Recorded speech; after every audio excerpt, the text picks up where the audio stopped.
this follow-up video to that cutting the building in half one, probably 6 months later.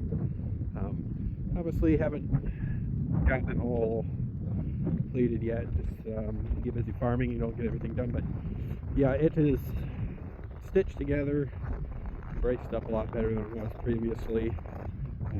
Got our header posts and our doors and in the process of re-siding and skinning it all.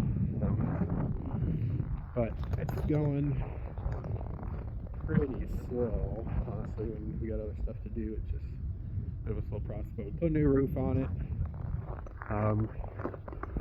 This here combine's got a low tire on this side, so that's what kind of leaning. But this was a feed bunk area. Right here, what I did is I just framed it out. One that'll help with wind shear on these splice posts that we had put our fabbed up lifting corners on. Yeah, and two, closing this little area, I'm gonna put a workbench in here. Just given the width of the building being fairly narrow, I didn't want to take up any floor space with a workbench or anything. And if we ever have to work on something, we'll have a little easy workbench in there. But it's pretty well sighted on the side walls anyway. I do have a panel throw up here right where it jaunts out around my workbench. I wasn't sure how I was going to do that interior corner on that trim, so that's why that panel's off yet. And then I have to cover our back end of the building here yet, but those obviously the plant panels being a little longer and west winds and kind of tough to do. But overall, it's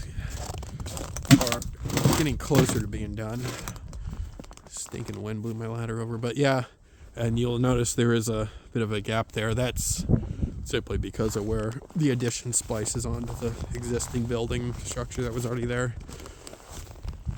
But yeah, today stretched my bottom trim on, and then was hoping it would die off enough I could side the rest of this end of the building here. But just hasn't happened yet. These, this is on 10 foot spacing between my posts, and I had to drop. I ran 2x6s, and they're tied in. I just didn't like how much flex there was to those posts. They're not really load bearing, but the 2x, I just didn't like the way they flexed when I pushed on them, so I decided to throw those 2x in there to stiffen it a little more and keep that sidewall from flexing around. But yeah, it's looking more and more like an effective building. Obviously not a perfect solution, but we'll put it to work. Makes do for us for now.